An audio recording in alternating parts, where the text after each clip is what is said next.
رسول اللہ صلی اللہ علیہ وسلم صلو علیہ فإن صلاتکم زکاۃ لکم، رواہ ابن ابی شیبہ۔ محترم سامعین و ناظرین، آپ کے سامنے میں نے جو حدیث مبارکہ تلاوت فرمائی، اس میں آپ صلی اللہ علیہ وآلہ وسلم فرماتے ہیں کہ مجھ پر درود شریف پڑھا کرو، اور جو درود شریف آپ مجھ پر پڑھتے ہیں اور مجھے بیچتے ہیں، وہ درود شریف آپ کے لیے جسمانی اور روحانی پاکیزگی ہے۔ آپ ان درود شریف سے پاک ہوتے ہیں، تمہارے گناہوں سے آپ پاک ہوتے ہیں۔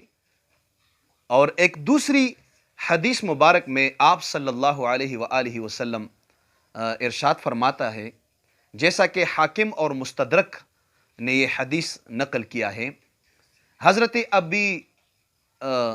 ابو مسعود الانصاری رضی اللہ تعالی عنہ سے روایت ہے کہ آپ صلی اللہ علیہ وآلہ وسلم نے ارشاد فرمایا کہ مجھ پر جمعہ کے دن کثرت سے درود بھیجا کرو، کثرت سے درود بھیجا کرو۔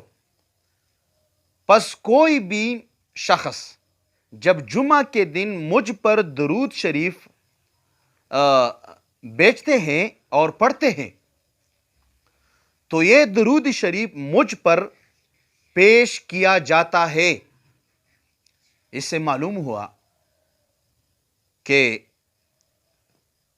زمین کے کون سے علاقے سے ہو یا کوئی بھی ملک سے ہو، آپ علیہ الصلوۃ والسلام پر جب درود شریف لوگ بیچتے ہیں اور عرض کرتے ہیں اور پیش کرتے ہیں، یہ آپ علیہ الصلوۃ والسلام کے سامنے پیش ہوتے ہیں۔ خوش قسمت ہے وہ لوگ جن کے درود شریف آپ علیہ الصلوۃ والسلام مبارک کے سامنے پیش ہوتے ہیں۔ اس لیے ایک اور حدیث مبارک میں جو عبداللہ ابن مسعود رضی اللہ تعالی عنہ، ایک بلند پائے صحابی ہے، آپ علیہ الصلوۃ والسلام مبارک صحابہ کرام کے درمیان ایک بڑے عالم تھے۔ یہ بذات خود ارشاد فرماتا ہے اور یہ الفاظ یہ استعمال کرتے ہیں آپ رضی اللہ تعالی عنہ کہ من لم یصلی فلا دین لہ، من لم یصلی فلا دین لہ۔ مطلب یہ ہے کہ جو بھی شخص جب درود شریف نہیں پڑھتے تو اس کے لیے کوئی دین نہیں۔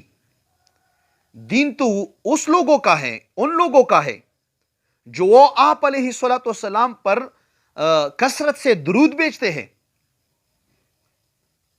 اس لیے حاضرین، ایک اور حدیث میں آپ علیہ الصلوۃ والسلام مبارک ارشاد فرماتے ہیں کہ من نسیا الصلاۃ علی خطوی طریق الجنہ۔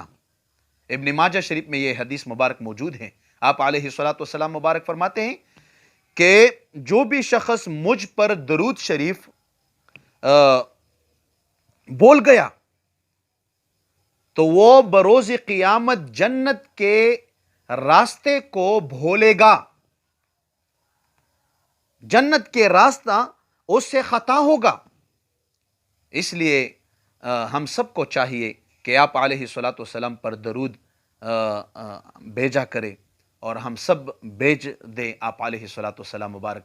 اور ایک اور حدیث مبارک میں آپ علیہ الصلوۃ والسلام مبارک فرماتے ہیں کہ اس شخص کی ناک خاک آلودہ ہو جس کے سامنے ہمارا ذکر کیا جائے اور وہ مجھ پر درود شریف نہ بھیجے۔